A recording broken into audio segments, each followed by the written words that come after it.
Hi guys, and welcome back to the Milk Round, Castmilk Youth Complex's very own podcast. It's the best podcast in the world, as you know if you're an avid listener.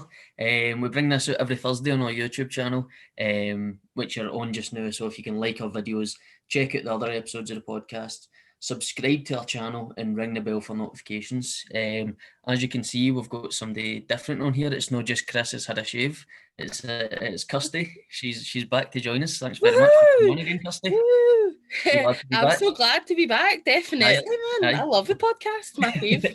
No, it's always good when you come on because you get a lot of views, so that helps us out. Oh, So way. I think you share it quite a lot, which is Yeah. good. It always helps us. Which would help us if you guys could share it as well on all your social medias, and that kind of leads us into me telling you what our social medias are. So if you need to get us on anything, if you need advice, or if you want to check out our podcast, or if you just want to like our pages so that you can keep up to date on what's happening with the complex, and then you can get us on Facebook at Kelly Youth Complex Staff, Twitter is Youth Complex CYC, Instagram is youth_complex, TikTok is Kelly Youth Complex, and if you want to drop us an email, you can get us at cycyouthteam@gmail.com. Yeah, I've not done that bit in a while, Kirsty. Well done. Yeah, I think you said it on the one breath. I know. I'm having it. I'm fine. I'm no positive or anything. I was out of breath there. I'm a wee bit upset. I've not even gone to the gym. Right, as I said, we've got lots of different podcasts. This is now us on episode 3 of season 2, so it's exciting stuff. This is your first episode on season 2. Season 2, yes, aye. And what we're doing this season is trying to make it bigger and better. I know you've been watching them, so we've had a guest on both the previous 2 episodes of season 2, whereas in season 1 it was kind of, we would get a guest every so often just to lighten up a wee bit, but we think that the guests are really moving the podcast forward.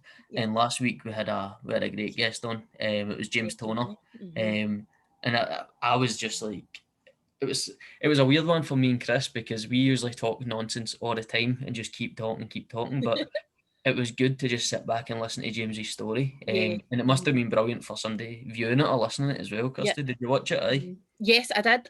And I was also in when James came into the youth complex to meet lots of our young people, and seeing them watch him whilst he was telling them his life story was remarkable. It was, you could almost see the clogs in their heads turning and something clicking, and they'd been like, oh, right, okay, right. Aye, this I get makes it. sense. Definitely. And during lockdown, I was reading James's book. Yep. So we both work up at Castmilk High School, and they do something for World Book Day every year. And they come around the staff and they ask you what your favourite book is or what you're reading just now, and you put it up. So Castmilk High School pupils will know this, but pupils at other schools won't. That gets put up on your door in your room, and Kirsty, I always remember yours being up there, and it was James's book, wasn't it? Yep, it was James's book. Yep, this year. That's what I had put up. So it was from Glasgow to Goa, definitely, maybe, probably not. And it was brilliant. And I'm not from Castlemilk, but I feel as if I've been like adopted in because I'm so involved with the community.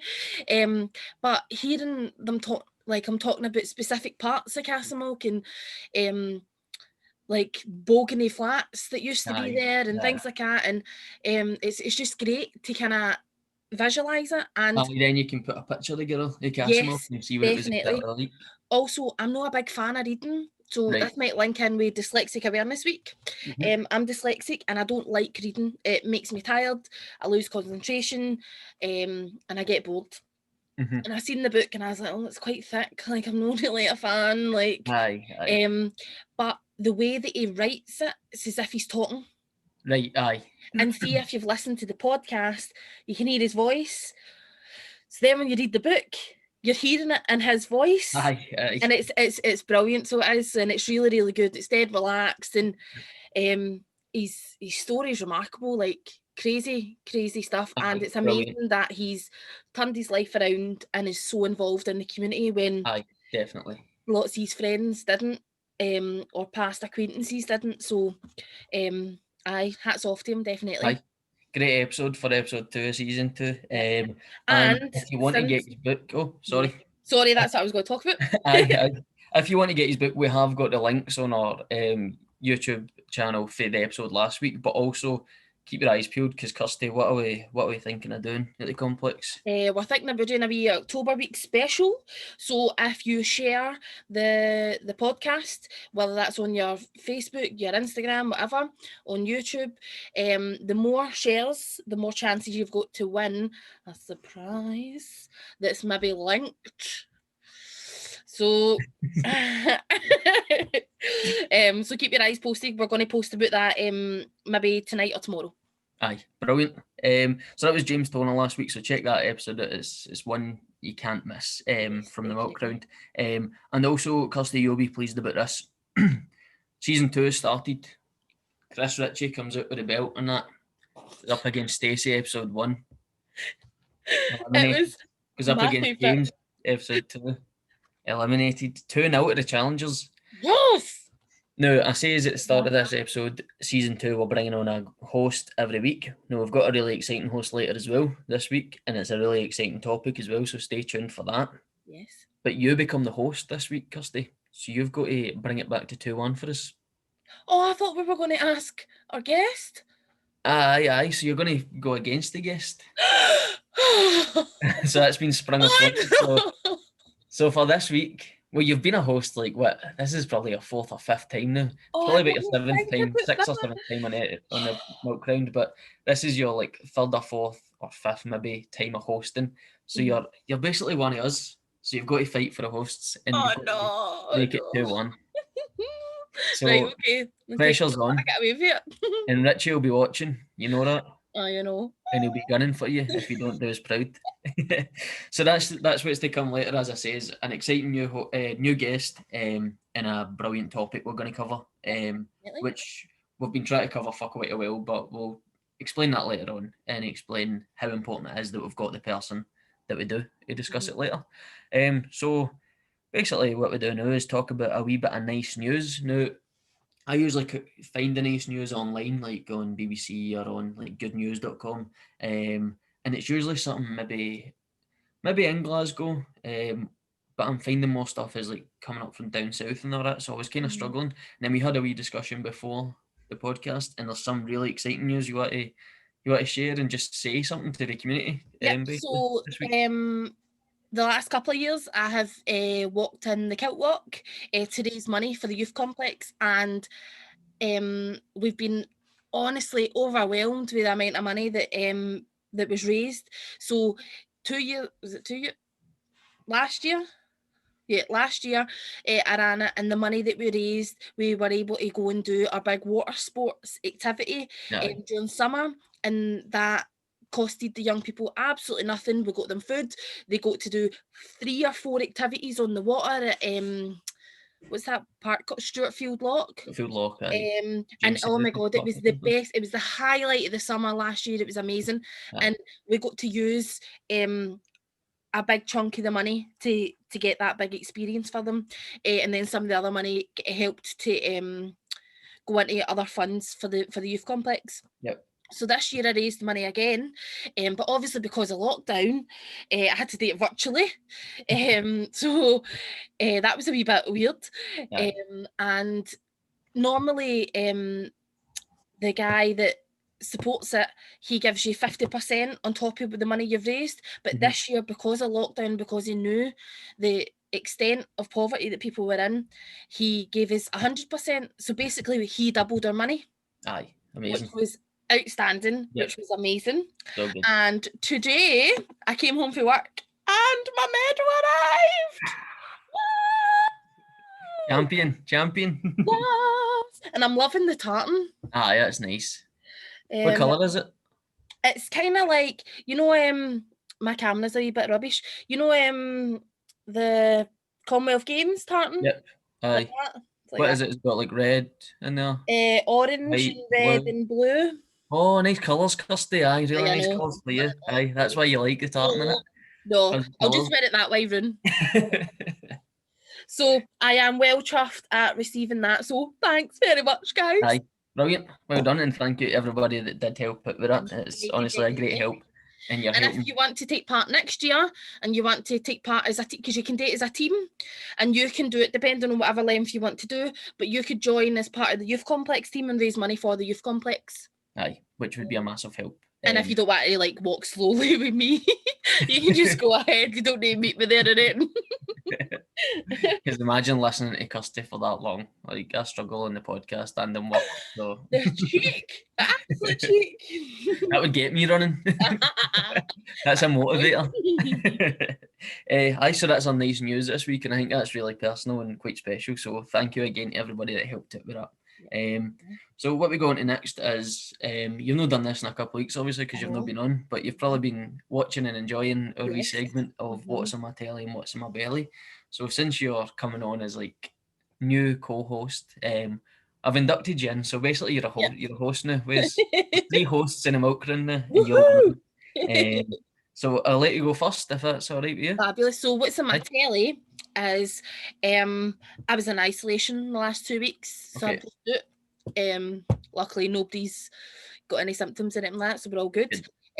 But I was a wee bit kind of sick of Netflix until this absolute belter, right? So it's called Peppermint and it's a film. Have you seen it?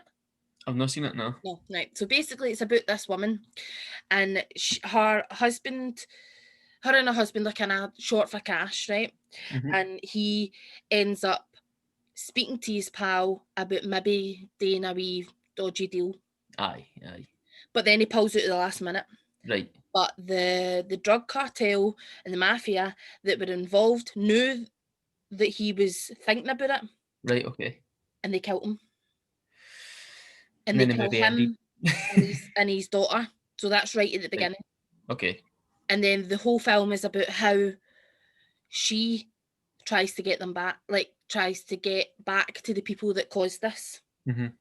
So it's set in America, and all the people like she's in like Skid Row and stuff like that, and how they all think she's like a vigilante, and they've all drew murals of her because they feel as if she's like helping the crime and stuff like that. So it's definitely worth a watching. Peppermint. Aye, that sounds good. What's it on? Netflix. Netflix, aye, good. That sounds good. And what rating is it? I think it's a 15 purely because of the violence. Aye, makes sense. It's pretty good, man. So it is like. Aye. Is there any like big actors in it or anything, or is it just like? There's what's her name? It's in 13 going on 30. Is it Jennifer Love Hewitt? No. No, but it's another Jennifer. Jennifer Garner. Yes, her. Is it? Aye. Yep, it's her. Right. Okay. So no, there isn't any well-known actors in it. Because nobody's into 13 going on 30. That's a lie, because when 13 going on 30 came on Netflix, my full class that I teach at St Margaret Mary's in Castlemont High, they were like, oh my god, 13 going on 30 is coming on the night, we're going to all watch it. So Brooke watched it right away, so she did. So did that. So that's what's on your telly. Peppermint, check it out if you haven't already. So what's in your belly this week? So what's in my belly is I've been kind of like snacking and stuff like that, and I was like, I want something, I don't know really what I want. So my mum went to the shops and she got us, we were like having salads and whatever, and we were just a wee bit bored of like cucumber and beetroot and that. Well, she got potato salad out of Lidl. Oh my god, it is amazing. It is amazing. Like top tier. Oh, top tier. Like you open the fridge and it's like amazing. So potato salad for Lidl. Aye. Out of 10, what are you giving it? 14. 14 out of 10. Aye. Some potato salads you get and they're like pure bitter and right. Okay. So no, it's definitely, it is right up there. It's amazing. And is it quite cheap then if it's in Lidl? Yes, I can't remember how much it is, but I don't think it's much more than £1. Right, okay. That's good. That's really good. Happy days. So you'll maybe be having that for your lunch over the next couple of days. Aye. Happy days. Nice one. So what is on my telly this week? So we decided when it came to 1st October, it's Halloween season, and I know you're a big fan of Halloween, Kirsty. And you do your horror tour, which unfortunately isn't going the same way this year, but we can discuss that in another podcast, what's happening with that. But we quite like Halloween as well. Brooke really likes it. We dress up for it and stuff, and we always try and find somewhere to go. But we decided, let's watch something creepy every day in October. Something scary. Aye. So we're kind of doing like a horror film or horror show marathon, or we're trying to. Right, okay. So I'm going to say a couple of things that probably I can't recommend, but I'm just going to say them anyway because it is what's on my telly. So the first one is Ratched. Now, I don't know if you know about Ratched. So that's on Netflix, isn't it? It's on Netflix right now. I tried to watch it and I'm a big fairy, I couldn't. Right, okay. So aye, that's an 18. So aye, that's one that probably I can't recommend, but it's really good. So the creators of American Horror Story, which me and Chris have discussed before, but also no recommended to anybody who's a member at the complex. Great show. Sarah Paulson's brilliant. She plays Nurse Ratched, who is based on the character for One Flew Over the Cuckoo's Nest. And it's kind of her origin story and how she becomes a nurse at a psychiatric hospital. It's brilliant, so it's really good, and it's got a lot of different social issues as well. And about that time period, what was seen as mental health issues, and it's really interesting. It's good, but it is creepy. So, creepy. I wouldn't recommend it to. Some things we say like it's a 15, but I could recommend it to people lower.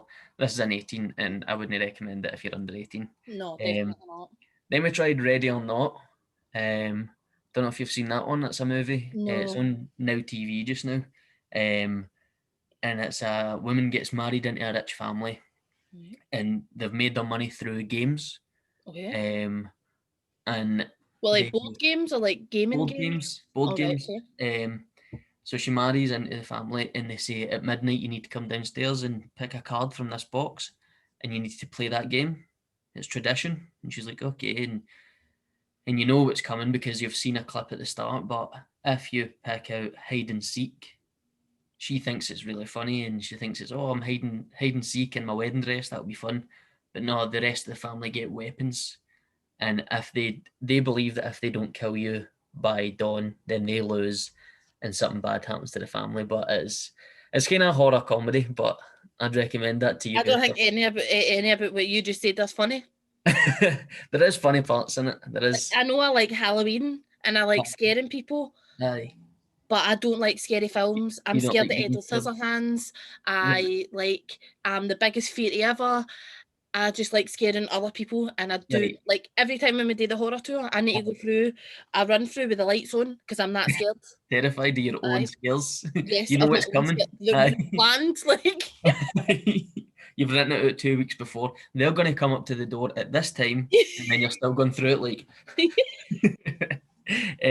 So I think tonight or over the next couple of nights, we're going to try It Part 2, It Chapter 2, I think it's called. Have you watched Stranger Things? Aye, we have. Aye, that's been a recommendation by Chris, I think, one of the first podcasts.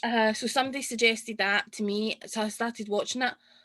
I got to episode 3, and every time I was watching it, I just had to go and watch like something funny after it because I couldn't go to sleep. Aye. No funny. But Swimming pools get dragged in and that. No. Aye. Brooke struggles with that after we watch a horror. She's like, I don't know if I can go out to the toilet now. No, definitely no. I'm just going to sit busting, probably pee myself. So that's what's on my telly this month. So I'll probably I'll try and find ones more appropriate and discuss them on the podcast over the next couple of weeks. But right now it's 18 plus. Sorry. So people still get members of that age, so that's Aye. So you guys watch the stuff that I'm recommending. I think they're good. You might know, but let me know if you think they're good below or in our comments on our Facebook or whatever. So what's in my belly this week? I said a couple of weeks ago that I was going to try and give students as much kind of easy made food and stuff. So this week for my lunch, the day actually in school, I made a basic chicken pasta. Now I spoke about tuna pasta before, and it's basically the exact same, but replaced with tuna with chicken. I did dead simple pasta. I boil the chicken, then cut it, and then mayo and just mix it up. People put in different spices, so I've done it before where I've added like Cajun to the meal, so it's like a spicy chicken pasta. But honestly, pasta dishes are go-tos when you're a student because they're so easy. They're so cheap, they're so easy, and you can get like the big bags, like the big massive 1 bags of kilogram or 2 pasta. kilograms or something. Yep. Aye. Aye. Brilliant. So that's my recommendation this week. If you need a recipe, just hit us up on our social medias and I'll mention them at the end as well. So that finishes off our segments, and usually at this point we go into our host. So are we going to chat about the host before we bring, not the host, the guest, sorry. We're going to chat a wee bit about the guest before we bring them on. We're going to introduce them. Yes, so let me just get this right. The title. So this is going to be C-Jay. So C-Jay is like a long friend of mine. C-Jay is the MSYP for LGBT Scotland, and was the Communications and Outreach Officer for GYC, but I've since left that post, but they're still the MSYP. So we'll introduce C-Jay then. Yep. Let's hope it works. Aye, fingers crossed, because it's usually Chris that deals with this part. Yeah, it worked! He's there! Woohoo! Hi C-Jay, how you doing? Yeah, I'm good. How are you? Yeah, good. Thanks, good. So thanks very much. Telling people who you are, and I'm just going to tell people a wee bit about how we know each other. So way back when I was in 6th year at school, I don't know if you had one, Lee, but when you were at 6th year, did you have a buddy? And it was in 1st year? Yep. So C-Jay was my buddy. Oh, really? Wow. Yeah. C-Jay was so quiet, and I was like, oh my God, no talking to me and everything like that. Finally got them out their shell a wee bit. I think I scared them a lot. And then a couple of years later, I was already volunteering in a youth centre at that point, and this youth worker took me under her wing, and her name was Grace, and she was brilliant. She showed me the ropes, she showed me how to do everything, and then we went out and we started our own youth club in another area of Govan, and Grace's children turned up to work after to meet her to go home, and one of our children was C-Jay. We meet again. I was like, it's actually happening. I was like, I know you. How did I know? You're my buddy. So then I became C-Jay's youth worker, and then I was C-Jay's drama teacher. Right. Okay. Yeah. Then co-director, and then colleague, but always a lifelong friend. Aye. That's good. Brilliant. Aye, so nice story, really nice story actually. I didn't know that before we got C-Jay on, and I've not met C-Jay before the podcast, but I just want to say a big thank you for coming on, C-Jay. Really appreciate it.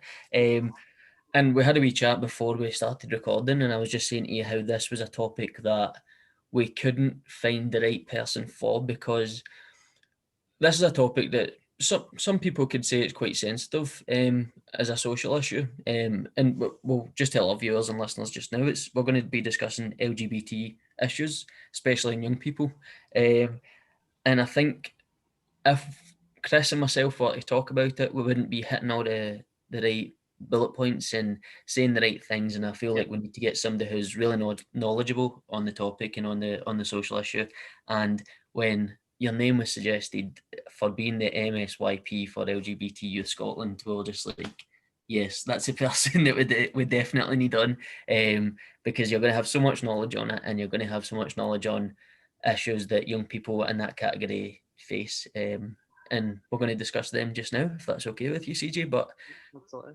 Before we do that, we've just finished a segment of a podcast, which you said you've watched us a couple of times, so this is like the fans' favourite at this part, and it's What's on My Telly and What's on My Belly. So it's just something that you've been watching this week on telly, or something you've seen in the cinema. Well, they're shutting, so maybe not in the cinema. No, cinemas, only Cineworld. It's only Cineworld. Still open at the weekend. And Boris is telling you to go to the cinema. He's telling you to go. You better. And the drive-in movies are still a thing as well. Right, okay. So anything you've watched at the drive-in movies, but no Cineworld, and anything you've been eating this week. So first of all, what's in your telly? Well, I've been watching She-Ra on Netflix, which is like this cartoon based around like an old 80s show called She-Ra, and it was like supposed to be the girl version of He-Man. Right. But like kind of changed it all. So the whole premise of it was like these princesses ruled the land, very girly things. And now they've kind of changed it where they've still got the same idea, but it's like more, feminist and more like actually empowering women rather than being like, pandering to them. Yep. It's also got a lot of LGBT characters in it, which is really good. Good. So I think it's like 5 seasons on Netflix. So I'm in season 2 right now, and I'm loving it. Aye, excellent. Give that a watch. Just because you were saying there was a lot of LGBT characters on Netflix, I know we're going to be discussing the issue after you've completed your induction into the milk round with your what's in your belly. But Netflix is such a great tool right now for the LGBT community. The shows that are on it is just they're excellent for education purposes. Just even shows like the reality show RuPaul's Drag Race. I know how much that means to the LGBT community, and I love it. And all the kids that come to our complex absolutely love it, didn't they, Kirsty? It's like, I mean, that's completely changed people's perspective on drag queens. Because I remember when I was in school, drag queens are seen as being this like taboo subject for adults. It's what you go to a drag show if you're an adult, but now it's like a big family friendly thing, because it's like drag queens can be family friendly, and that's what RuPaul Drag Race has definitely helped with. Yeah, definitely as well on RuPaul's Drag Race. Like it's about the art form and the performance, and then the kind of stereotypes and the barriers that these people faced, and the gender kind of norms and things like that are all second. It's not, these people aren't identified as like who they fancy or what's in their pants. They're not identified as that. They are just drag queens, and first and foremost. So I'm glad you didn't say what they fancy and who's in their pants. That's velvet. So that's what's on your telly. That's if you're looking for a recommendation to watch on Netflix, that's probably a great recommendation. And the second part of it is what's in your belly, C-Jay. Well, the other day, me and my flatmate made, I think it was, because I'm a vegetarian, so it was like vegetable lentil curry, which I've never made lentil curry before, but it was actually relatively easy, and it tasted absolutely amazing. And you didn't burn the place down? I didn't burn the place down, which is a great accomplishment. I feel as if this might be an actual achievement. I mean, I once burnt noodles in a microwave, so step up. Big time. I remember we used to in Elder Park. Remember we used to make like chips and curry and stuff like that, and me and C-Jay were never allowed in the kitchen. Not bad at cooking. Yeah, set things on fire. Not allowed. That reminds me of somebody that I've worked with closely at the complex as well. Yeah. I won't name any names. Nicole. Gary. He set naturals on fire. Oh my god. Nicole almost burnt the place down, if you remember, when she was making candy for Candy Apples. I remember that. Maybe youth workers shouldn't be near a kitchen unless your name's Stacey. Chris is pretty good as well. Is he? Right, okay. Corey's good. And that's true. The other Chris is, but maybe it's just us. Maybe it is just us. It's a minority rather than a majority. Definitely. Aye. So we're just going to go through some questions, if that's all right, C-Jay. It won't be too formal. It'll be quite informal and just make it like a chat kind of thing. I'll probably be learning a lot from this as well, because, as I say, we were looking for somebody really knowledgeable on the topic. And I suppose, like I said, you are the best person for that. But can we just ask you first, what does your job as MSYP for LGBT Youth Scotland look like? Like, maybe could you give us a day in the life of, or what issues you cover and things like that? Well, it's kind of varied. Sometimes, I've throughout the last year I've been an MSYP. I've done various things. I've went to different youth clubs, LGBT youth clubs, ones that are LGBT Scotland runs, and then other ones like the one that Castlemilk Youth Complex runs. I've visited that a few times and talked to young people there, just to get a big shout out to Castlemilk All Sorts. Yeah. Actually, one of my favourite LGBT. Yay! But yeah, so it's basically just trying to get their views, see what problems are LGBT young people facing, and is there anything that the government can do to help that? What can I put forward and stuff like that? I've also done things I've put motions forward that SYP has these big sit-ins. The last few have been virtual because of COVID, but where we can put forward like things that we think are really important to our constituents' hearts. And I've put forward one on safe spaces in schools to ensure that there's a place where both LGBT and non-LGBT young people can go to if they're feeling a bit overwhelmed or they're a bit stressed out, and just somewhere that they can calm down without people constantly coming up to them, or a place where they can just be themselves, get advice and stuff like that. I also put forward one on reducing the cost of a gender recognition certificate, because the gender recognition reform, which is reforming the Gender Recognition Act, is like a big thing right now, or it was before COVID. And it's about like making it so that 16-year-olds can change their gender, so that you don't need this big long list of evidence. So that you don't have to live as long in your required gender before you get one. But one thing that I thought was always missing was the price. It is currently £140 to change your certificate, which is basically on your birth certificate changing the M to an F or vice versa, and it costs £140. That's crazy. Which as a working class person is, I don't think I'll ever get that. No. And something I mentioned in my speech was another thing that people don't realise is that if you don't have that certificate, you'll be put if you get arrested, you'll be put in the prison of the gender that you were born as. So if I get arrested, I'd be put in a male prison. And like that's absolutely terrifying. You know what I mean? Like I don't think, like, imagine, Kirsty, you get put in a male prison. How terrifying would that be? I think they would be more terrified, to be honest. But definitely, like, no, really a fan of that. It's a wee bit like in Orange Is the New Black, when the character has to get put into the male prison as well. It's just it's not as if you've picked it. It's no. But it's almost elitist. So you need to be like, you need to make a certain amount of money to be able to prove your identity. Like that's crazy. And when you think about something like that, it's Britain and we're in 2020. So why is this still going on? I wouldn't want it to be happening anywhere else, but I would expect it from maybe countries who are maybe still developing or underdeveloped, within our democracies or whatever. But in this country, in this day and age, I think that should just be a given.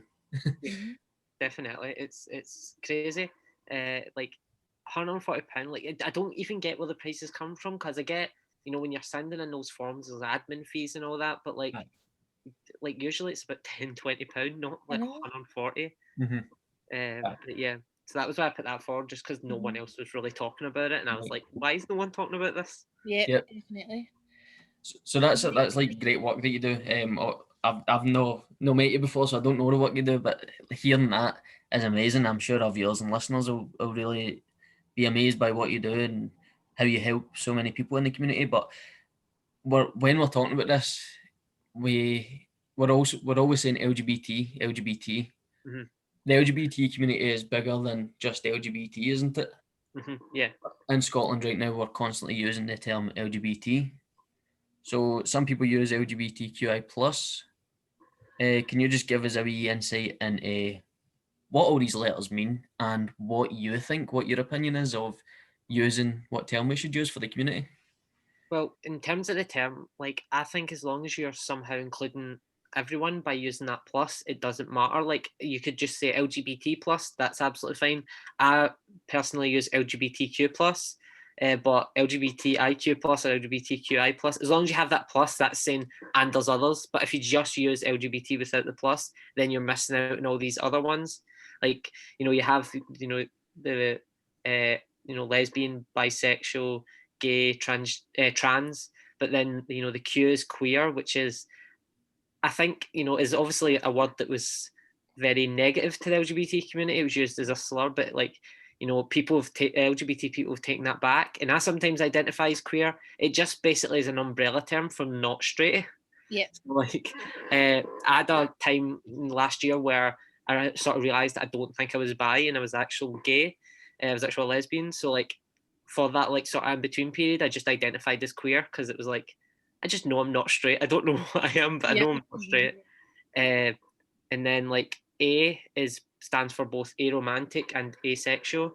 Aromantic basically just means that you aren't interested in, like, you don't care about the romantic side of a relationship. You don't care about going on a cute date and cuddling and you just want sex.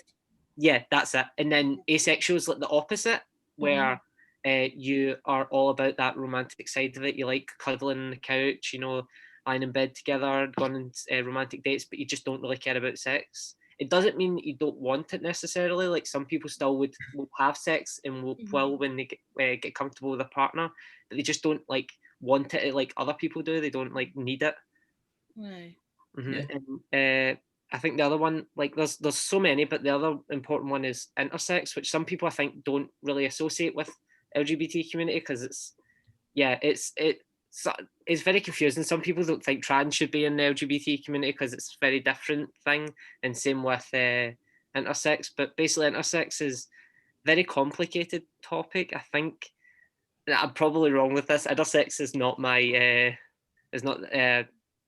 I don't have a great deal of knowledge on it, but it's basically when there's problems with your hormones. Like, for example, if you had a bit of too much testosterone if the baby has a bit too much testosterone when it's been born, it was supposed to be born a girl. It may have been born with an enlarged clitoris, which makes it look like it has a penis and a vagina, which is where hermaphrodites come from. Very offensive term, but that's what they're actually intersex people. I think when I'm chatting to my young people about intersex, I always use the example of, was it Caster Semenya, the athlete? So she was an athlete and she won a gold medal, I'm sure she did. And she was stripped of her medal because they said she was taking extra testosterone.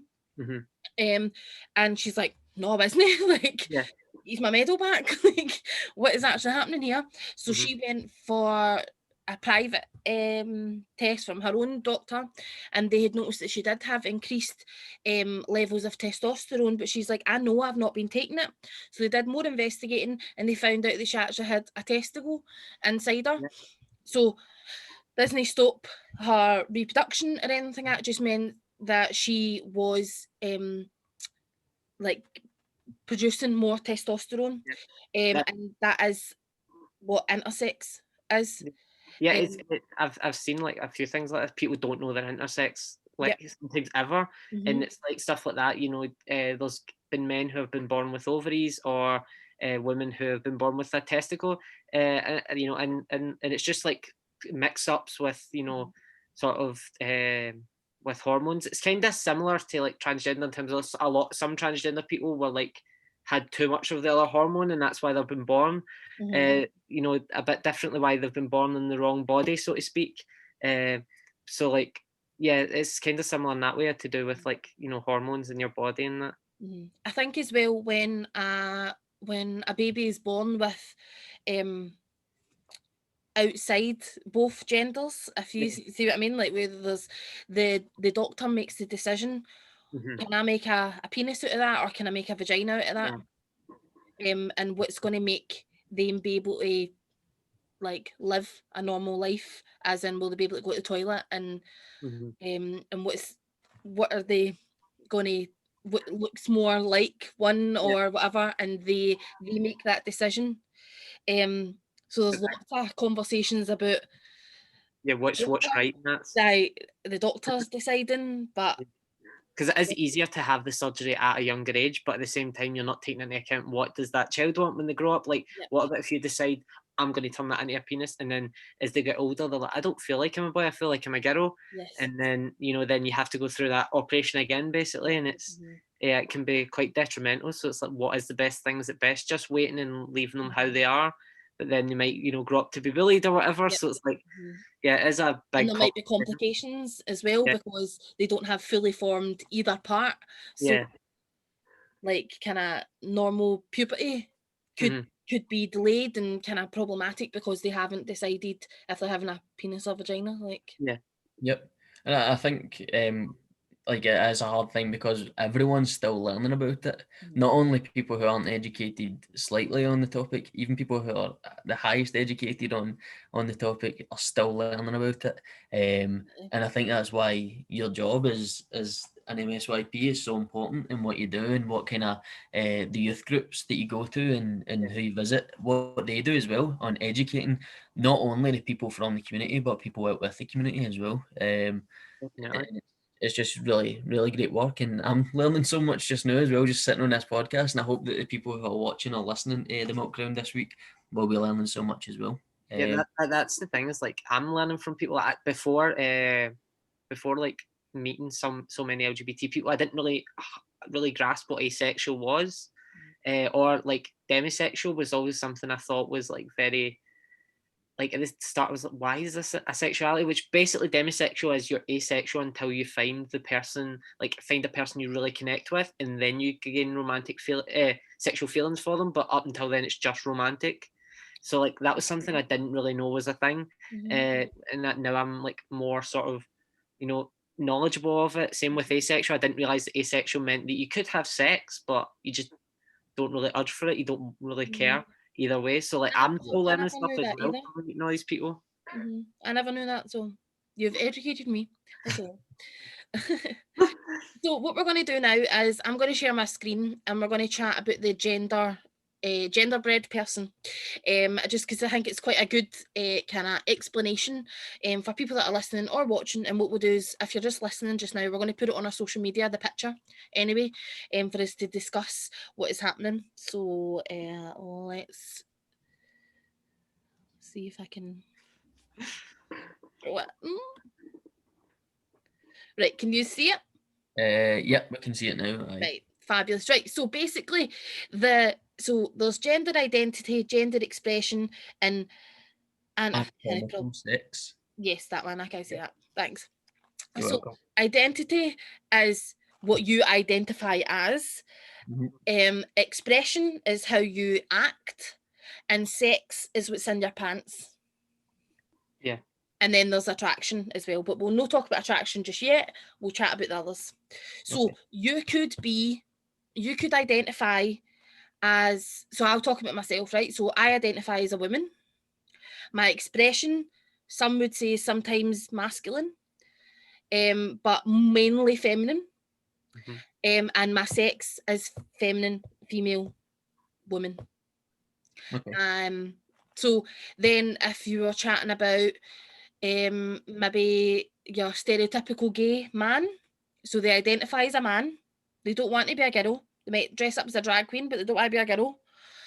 Their expression is maybe a wee bit more feminine, normally termed as camp, and their sex, so it's in their pants, there's a willy there, so they're a guy.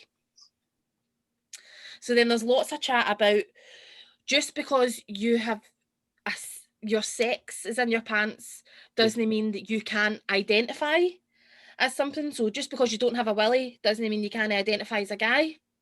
Just because you act like a woman doesn't mean you're not a guy. And doesn't mean that the way that you identify and what's in your pants don't have to match, or if they do match, your expression doesn't match.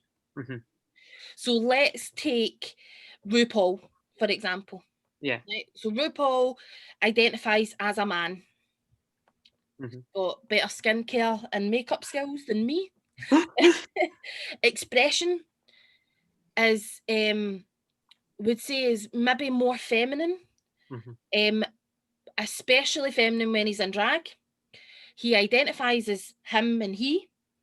When he's a guy, he definitely acts like a guy. He's whatever acts, what's the norm there. And what's in his pants, so his sex, is he's male. So if we chat about Castor, what's her name? Castor. Yep, her. So she identifies as a woman. Her expression is female, and what's in her pants is female. Still didn't change the fact that inside she was intersex. Lee, you look a wee bit lost.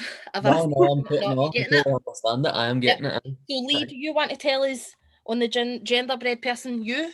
Sure, I'll go through it. So my gender identity is a man. I identify as a man. My gender expression is, I would say, masculine, but some might say that I could act a wee bit feminine when I'm on the dance floor. And then my sex is male. Yeah. C-Jay, do you feel comfortable? Yeah. Well, my gender identity is women. My gender expression is probably more feminine, but it goes a little bit into masculine, which is something I'm very, like, I love this diagram because I, like, not to be dead stereotypical, you know, lesbian, but I like to wear shirts and suits and that. Yep. Very, like, I'm starting a job soon. I've got, like, you know, a suit to wear for that, and I was worried, am I going to look too manly? And that's always a worry I have, is that if I don't dress feminine, I'm just going to look like a man because I'm trans. Yeah, and trans people tend to have an issue of, can you be trans and be a tomboy? Or can you be exactly trans? it. Like, I don't want to wear makeup unless it's like a special occasion. Yep. You know, like, so, but like, you know, I felt like, especially at the start, there was a lot of pressure to like dress as feminine as possible, but now I'm kind of over that. Yep. So my expression is still more feminine, but like, you know, a bit more towards the, you know, masculine. And I guess my anatomical sex would be male, because that was the genitals that I was born with. No. Aye. So then obviously you are, so when we're chatting about this with young people, your sex can change, because then you would go through a full transition process and have an operation, but that doesn't mean that you can't be trans if your pants don't match your heat. Basically, so you can still be trans, you can live as a trans person and never ever have the operation. Yeah, it's same with the hormones as well. Like, yes, you know, some people have all the surgeries and all the hormones, and some people don't. They just like decide not to, and that's absolutely fine. It doesn't make you any more or less valid as a trans person. Yeah, and this is why, and I know, I'm sorry, I keep going back to educating and education, but that's why, that's the importance of education and educating people on this topic, because someone who maybe never goes through the physical transition still would like to be identified and seen as the gender that they want to be seen as. And that's where education comes into it, where we say, well, let them be, and treat them that way, treat them the way they want to be treated as well. Yeah, definitely. If there is that sort of like, someone doesn't want to get the surgery or doesn't want to take hormones, or like me, dresses a little bit more, you know, masculine and you know, most girls, then they're like, do you really want to be trans then? Are you really trans if you don't want to do this stuff? And it's like, well, yeah, like, I know what's in my head. You know, I do love being female. I do love, like, you know, all the stuff that, you know, benefits you get from being female, and I love like dressing and girly stuff, but also sometimes I like to wear a suit or, you know, a very fabulous gay looking shirt. Definitely. And the things that you maybe are interested in also, like, so you're quite into like comics, like kind of Marvel and things like that, and that's normally, I don't mean normally, because what even is normal, but sometimes is identified as a male interest. Like, I stopped playing video games for a long time because I didn't want people to see me as being too masculine. And the only reason video games are masculine is because, like, when video games had a massive crash, and then when they get picked back up, they put them in the toy section instead of electronics. No, like, this was at the time where there was the big blue toy section and the big pink toy section. Yes. And, like, we need to pick a side, and they decided to pick boys, and that's the only reason that video games are considered a boys thing. Definitely. So this moves us on quite nicely to sexually attracted to. So no matter what you identify as, no matter how you act, and no matter what's in your pants, that doesn't really, it's up to you who you're attracted to, where you get the wee flutters for. So who gives you the butterflies and whatever. And because you can find somebody attractive doesn't mean that you're that way inclined. So I'll go for myself. So again, I identify as a woman. My expression is feminine, sometimes masculine. My sex is female. I'm attracted to males, but I know that Beyonce is absolutely stunning. Like, I know, like, she is an absolute babe. I know that Jennifer Anderson is an absolute stunner and all. Is that? But it doesn't mean that I'm a lesbian. Who is Jennifer Anderson? Aniston, sorry, shut up. Elaine. Call yourself a Friends fan. Oh, shut up. It's a slip of the tongue. So this comes into the confusion of so let's say RuPaul again, right? So he identifies as a male. His expression is feminine, and his pants, so his sex is male, and he's attracted to male. So he is gay. When he dresses as a female, and the pronouns are used when he's a drag queen, he becomes she, but he doesn't all of a sudden become straight like that.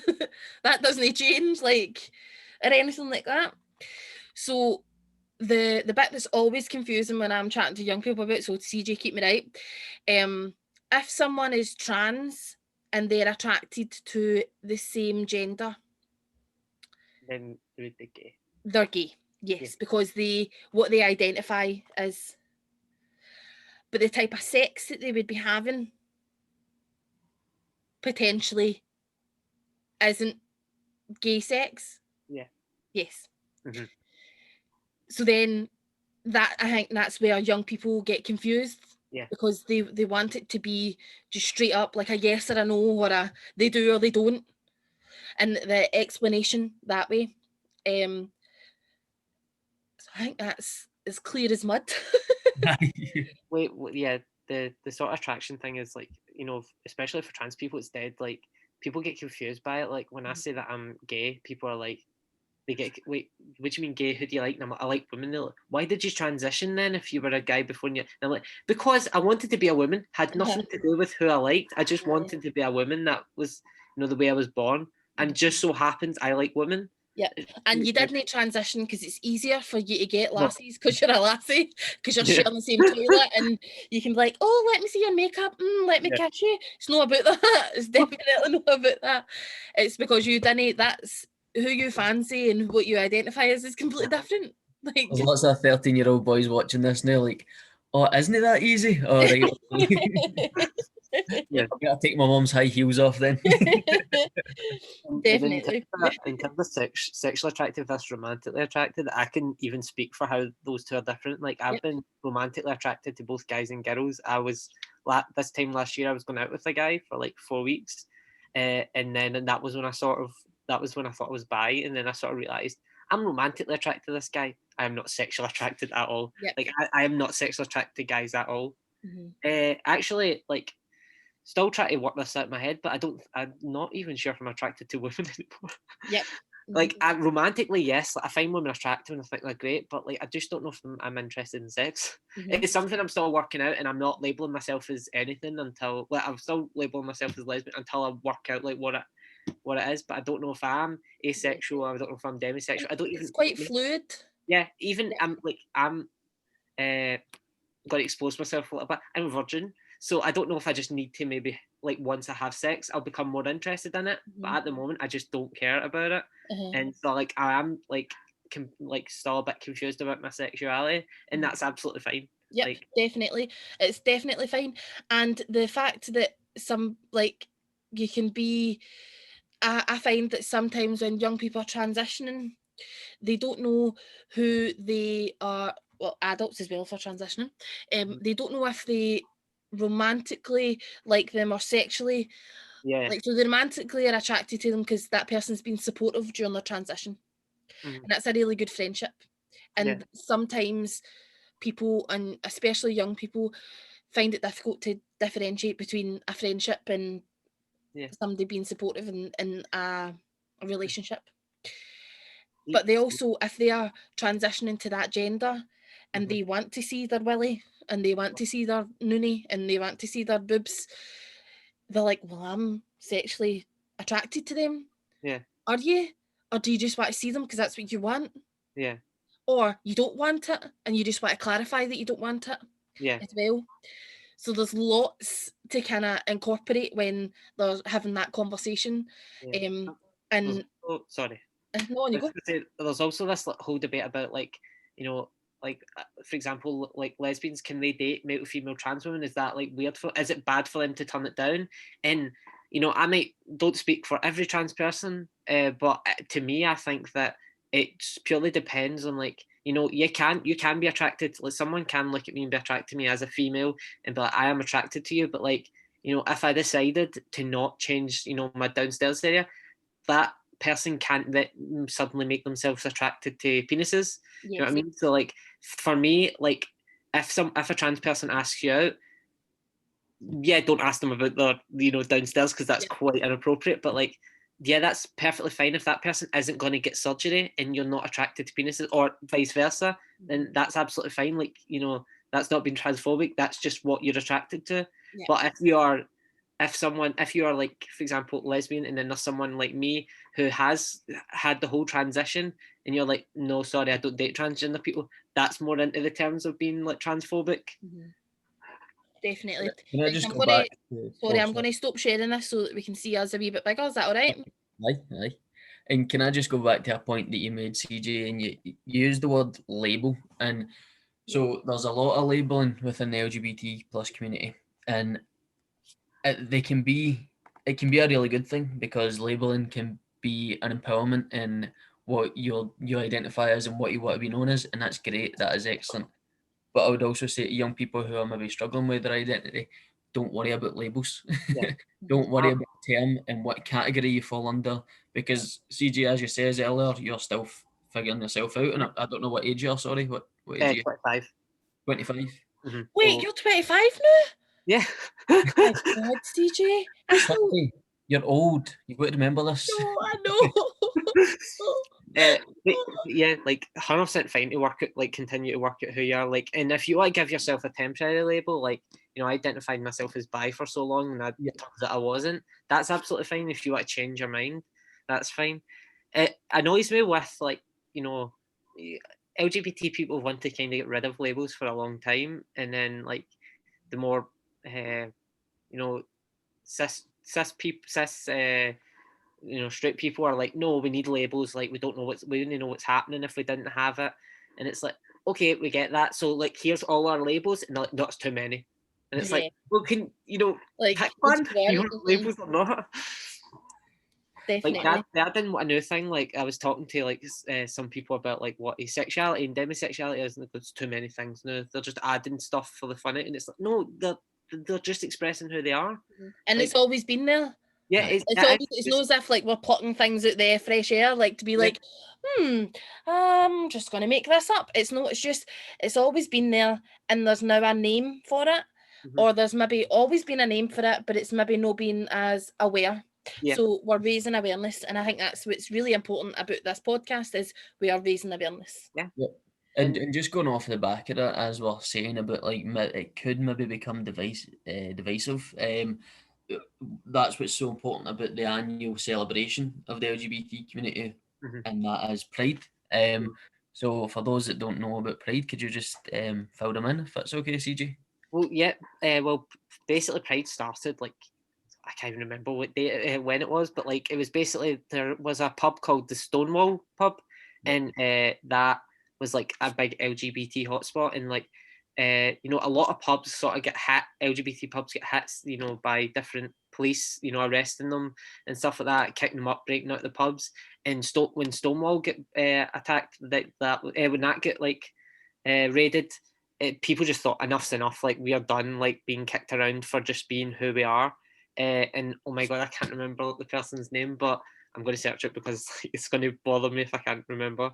But they sort of started off the riots, and that became what is Pride now, which, you know, is a protest. And I know I'm very like passionate about this. I know a lot of people think of Pride as just being this really in-your-face party of like, there's like there's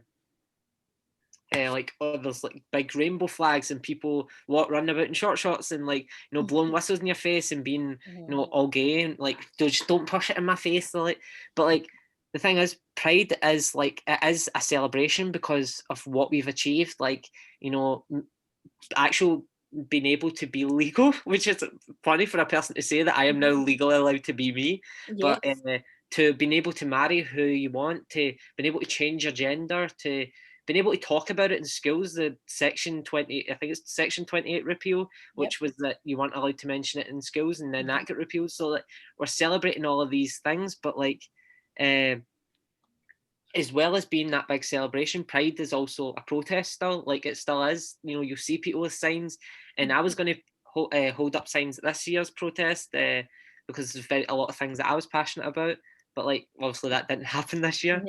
But like, you know, stuff like the gay conversion therapy that's still happening in the UK, which is baffling that that's still a thing. I remember Chris from All Sorts was telling me that the All Sorts, like the very original All Sorts group, went to a protest because there was still people that have passed, but they were legally killed, and it's still on their document that they were arrested and things like that because they were gay. Yeah. And that's still on documentation, whereas that should be rectified now. Like, and their families could, if you looked up your ancestors and things like that, they potentially could have been killed or incarcerated purely because of their sexuality. Yeah, it's crazy.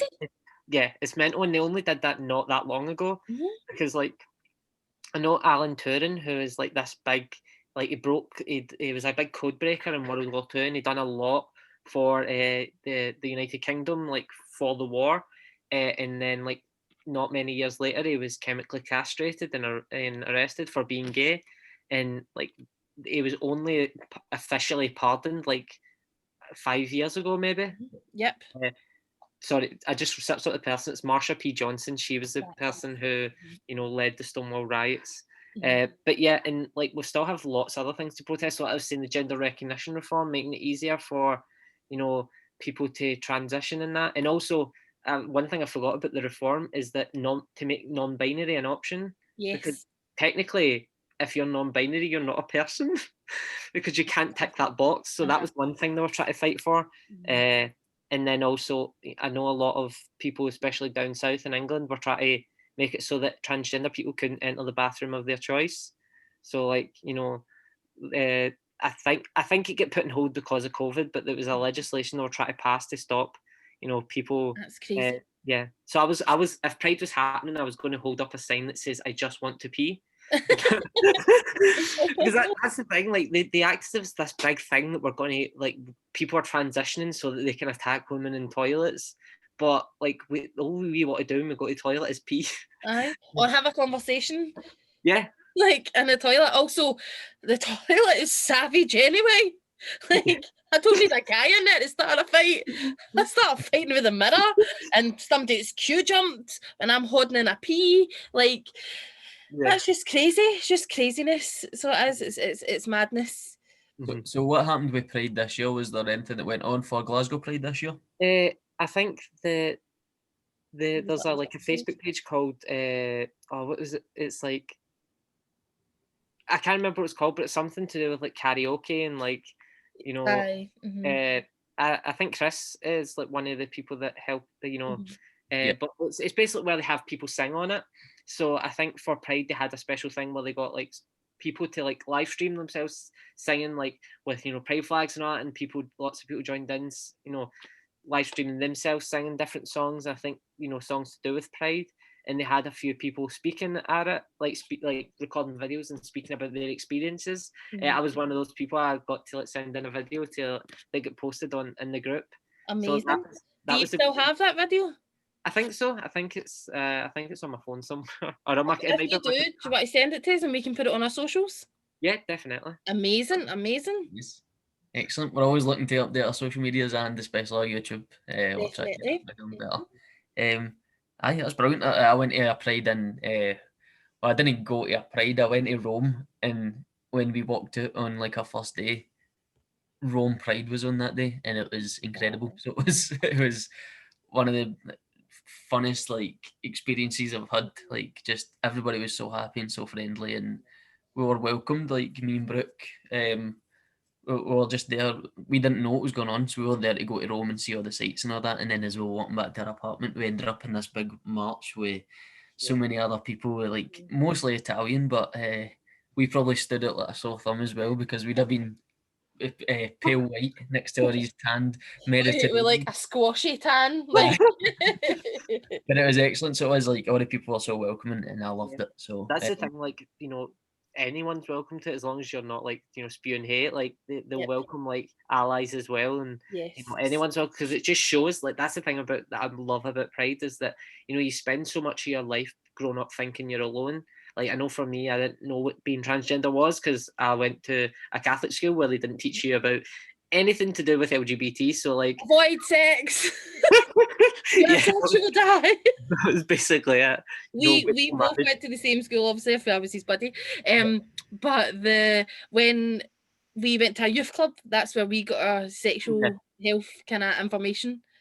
Which was I didn't really know what transgender was, so I grew up thinking I was a weirdo. Like, I just, like, at first I thought I was a cross-dresser, because that was the only sort of things you seen in the media, was that, like, you know, but cross-dressing, people being weird. So I was like, oh no, I'm one of those weirdos. And then, like, I started to research it a bit more, and I realized what it was, and I was like, oh, there's people that are like me. And when you go to Pride and you see all these other transgender people, gay people, lesbians, drag queens, that you're like, these are like people that are like me. I'm not alone. And that's the main thing. It's like, yeah, you may not have, like, I had friends that stopped talking to me. I know people have parents or family members, but when you go there, you're like, I'm not alone. I have all these people, and they're all friendly, and they're all super nice. And you know, I had random people hugging me that I didn't even know. Pre-COVID. Yeah, pre-COVID was. But yeah, so, like, and you know, that's a lovely thing, is there's sometimes parents there who aren't even parents of LGBT kids, but they're there to, like, with free hugs t-shirts to give kids hugs that they, you know, they don't have their mum and their dad to hug them. So they're like, you know, saying, I'm a mum and I'll hug you, like, and you know, it's really adorable. Excellent. I think we'll probably have to do an LGBT 2 episode, because like, we've only just scratched the surface, basically. I know, definitely. Maybe the last thing I want to ask, and then anything after that, Kirsty, if you want to ask. But you used the word ally, and that's really important in the LGBT community as well. Could you just tell our viewers and listeners what that is? Ally is basically, you know, for, you know, if you're a trans ally, it's basically anyone who isn't trans who's there to support them. You know, it's not enough to be, you know, sort of not transphobic. You need to be anti-transphobic. So, like, you know, you can't just be like, I'm not transphobic because I never said anything bad. You need to be fighting on the you know, the part of people who are trans. And same with, you know, gay allies and lesbian allies and bisexual allies. You know, it's people who aren't those things but fight for them, and, like, you know, support those people. Like, you know, if you see someone getting bullied for being gay or being trans, it's not enough to just, like, I'm not the one that's bullying them and then walking away. That's not being an ally. Being an ally is, like, helping them, like, fighting for those extra rights, or stopping them getting bullied, or giving them someone else that they, you know, that they can confide in. And, you know, with a lot of LGBT people not being able to speak out, you know, we need allies to help grow those numbers, and maybe not speak for us, but, like, boost us up and, like, give us more of a platform. Like, there isn't a lot of LGBT, say, politicians in the world. So, like, you know, it's great when you have a, you know, LGBT ally, and, you know, as a politician, because they can help boost your voice. And that was one of the reasons I wanted to be an MSYP, is that I don't care about talking about this. Like, I love it. I love talking about, you know, my transition. I love talking about, you know, realizing difference, you know, realizing my sexuality and stuff like that. And I know that there's a lot of LGBT people that feel that they can't talk, they don't want to, or they can't articulate it well. And I'm like, and that was one of the reasons that I didn't want to talk about being trans. I wanted to keep it a secret. I just didn't want to say anyone. I didn't want anyone to know. And it was one of my bosses at Glasgow Life was like, well, you wanted a trans role model when you're younger. Why don't you be that trans role model for other people? And that was what sort of gave me the sort of, you know, made me want to be a voice for those who didn't want to speak, who felt that they couldn't speak, or they didn't have the platform, was to try and get that platform to, you know, help people, you know, grow. And I think that's what allies can do, is, like, they can help, like, amplify your voice. Like, you two may not be LGBT, but just, like, you know, inviting me onto this podcast is, like, helping amplify, you know, the voice of LGBT people, and that just makes you two amazing allies. It's really good that you can be an ally by doing something massive, and you can be an ally by doing something small, like correcting someone for using the wrong pronoun or term, or sharing a post and raising awareness online, or watching a video and educating yourself. That you can be like a low-key ally by knowing that information, and then you could be go and protest or take part in petitions and kind of take it a wee bit further that way. And it doesn't mean that you are LGBT plus, and you can attend Casma All Sorts if you are an ally as well, or just to support your pal, like, or some people just go because they really love it, like they go like really because they know how inclusive it is, and they just want to know more. They want to learn about it. So if you're interested in knowing a wee bit more about Casma All Sorts, send us a wee message on our social medias that Lee's going to rhyme off for us. And if you've got any questions that you want to direct to C-Jay, send them to our Facebooks and I'll pass them on to C-Jay, or we'll try and answer them for you. Brilliant. So that is our questions done in that aspect, the interview aspect, and it was excellent. Honestly, thank you so much for coming on again. And I'm going to ask you right now, and I'm going to do it right in front of all viewers and listeners. Would you be able to come on again? Because we've only just scratched the surface, I think. Yeah, 100%. Yes! I would definitely want to do it again. Aye, excellent. Thank you. You might change your mind after I say this next bit. The questions for the interview are finished, but we've now to go into a quiz. Oh. She's like, no, I'm not coming back. The screen just closes off. So what we do is, as you say, you've watched a couple of episodes before, and if a guest is on, the guest goes up against the host. Now, I'm always quizmaster. That's just a thing that happens. So our host is Kirsty, our co-host. So it's currently 2-0 to challengers then, C-Jay. Pressure. So the challengers are doing really well.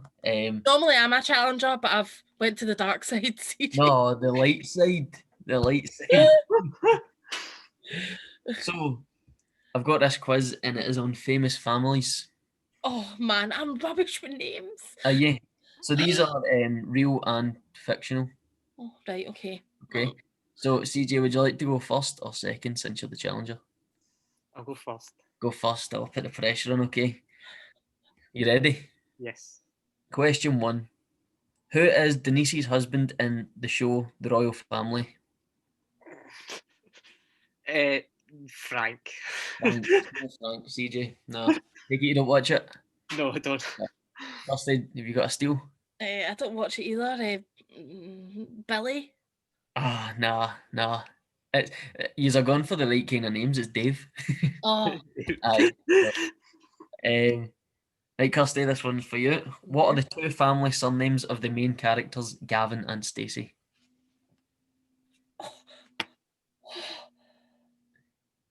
Do you watch it? Oh my god, I've just had a pure brain fart.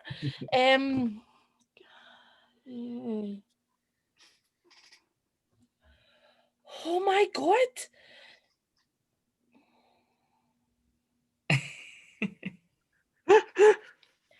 It's gone. It's gone. Have you got one of them? My cousin is going to watch this and going to be so angry at me. Oh, really? Going to be sent out of the family. It's gone. It's gone. I don't know. C-Jay, do you know? I know one of them, I think. One will get you a half point. Is it Shipton? You know what? I'm going to give that. It's close enough. It's Shipman. Shipman, that's it. And the other is West. West. They're named after like famous British serial killers. Oh, really? Aye. I never knew that. Rose and Fred West. Oh. And I don't know who Shipman is, but aye, that's there's some knowledge for you for the milk round. In my head, I had Sheridan, and then I was like, nah, man, that's definitely not it. You should have went for it. You'd close. Oh, well.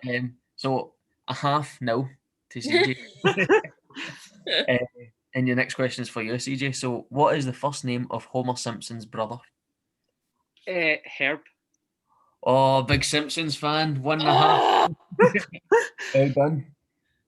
Kirsty. Queen Elizabeth II has 8 grandchildren. Who's the oldest grandchild? You come on. A royal question.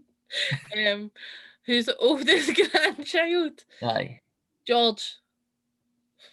No. C-Jay, can you steal? Is it William? It's not William, no. Wait. Is it Beatrice? No, it's not, no. It's Peter Phillips. Never got that. No. Okay, CJ, next question is for you. You're 1.5 up. So, Rachel Green has 2 sisters. Name one of them.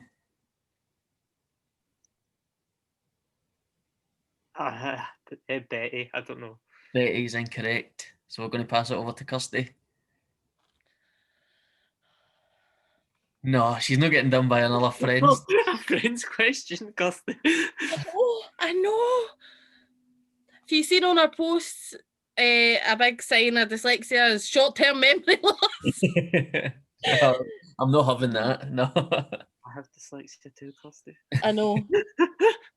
And dyspraxia. I remember throwing a body in at you in the face.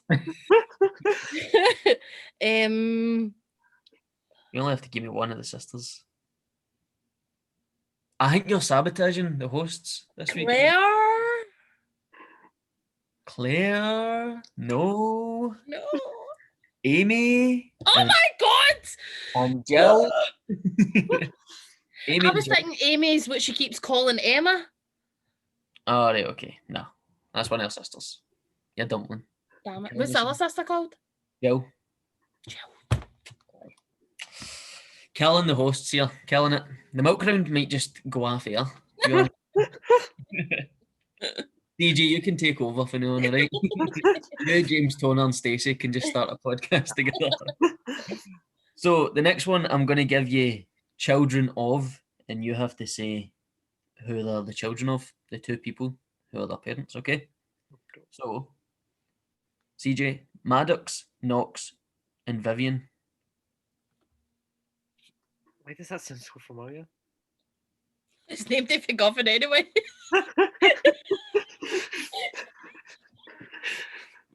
I'm going to kick myself. I feel like I should know this. I have no idea. I can't think. No. Kirsty? Is it anybody from Made in Chelsea? It's not, no. And I've just realised that question should have been yours because we passed the Friends one over to you. So I'm sorry. Alright. Well, it's alright when I got it anyway. Maddox, Knox, and Big Viv. Big Viv. Big V.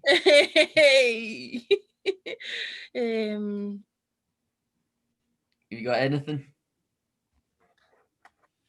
A famous couple. Anybody? Spencer and what's their name for the house? No, it's not them. No. It's Angelina Jolie and Brad Pitt. Oh. I didn't know that was good. Oh So, Kirsty, the children, Malia and Sasha, who are their parents? What do you call it? Is it Katie Holmes? Is it Katie Holmes? Or is it Madonna? Katie Holmes, Madonna. Katie Holmes, Madonna. Katie Holmes, Madonna. Madonna. Okay. Madonna is incorrect. CJ? Is it Katie Holmes? It was named. It's Michelle and Barack Obama.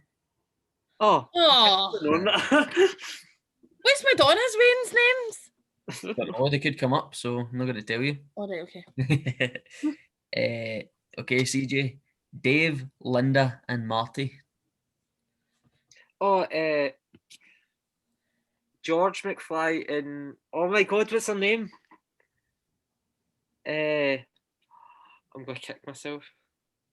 I can't. Oh my God, I can't think of your name. I can't remember. Can't remember. So you're giving me George McFly? Yeah. Okay, that takes you up to 2 points. Kirsty, do you know the other half of that couple? Nah. It's Lorraine McFly. Lorraine, you are my density. You known it for that famous line? No? Nah, man. Stick Kirsty to doesn't even know what that's. Kirsty, do you know what it's from? No. Back to the Future? Yes.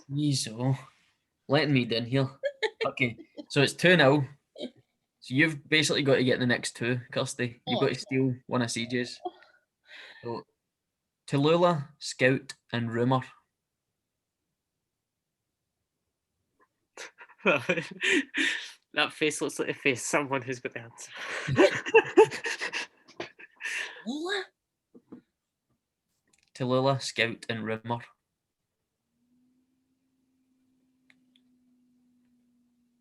A football player? No.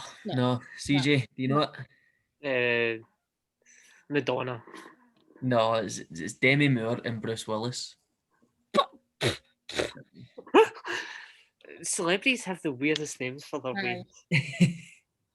My family all stick to the same name. I've got about 4 cousins called Brian. I'm Brian. I'm Brian.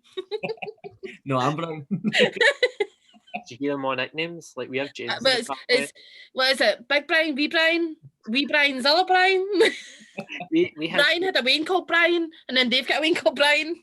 We have James, Sweeney. No, Todd. His name is because his second name's Sweeney, so it's Sweeney Todd.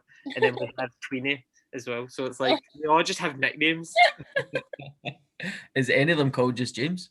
My uncle James, yeah, he's just James. He's the original, the OG. Oh, then my granddad was James, but he was called Quigley. So so many Jameses. Right, so C-Jay, you've won the quiz this week. But we'll just do the last one with you as well.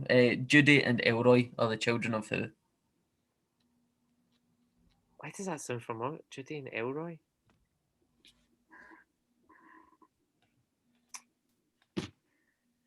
Judy and Elroy. That sounds so familiar and I can't think where. For the third time, Madonna. Jetson.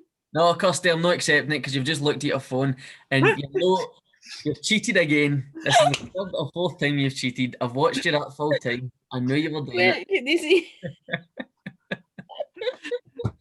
You didn't even give me the right answer. You didn't even give me the first names. Oh, I never did. You're even bad at cheating, Kirsty. I'm loving the cheating. So well done. It's 3-0 to the challengers now. Don't clap. Well done, Siege. Offside. Sabotage this. That's what it was. I know all the answers. Wanted to say a big thank you to C-Jay for coming on again. Really appreciate it. Great episode. It's going to be so informative to so many people, our members, even our viewers and listeners who are maybe parents of some of our members at the complex. So honestly, thank you very much, and hopefully get you back on again soon. Yeah, definitely. I've loved it. Thank you so much. Good. Glad to hear it. Glad you're not going away like, oh, that was absolutely rotten. So if you guys need any advice, any information, or if you want to get in touch with C-Jay, because C-Jay is the MSYP for LGBT Youth Scotland, give us a like or a message on Facebook, where you can get us at Kelly Youth Complex Staff, Twitter at Youth Complex CYC, Instagram is youth_complex, TikTok is Kelly Youth Complex, or you can email us at cycyouthteam@gmail.com. Also, you're on our YouTube right now, so if you can like our videos, subscribe to our channel, and ring the bell for notifications.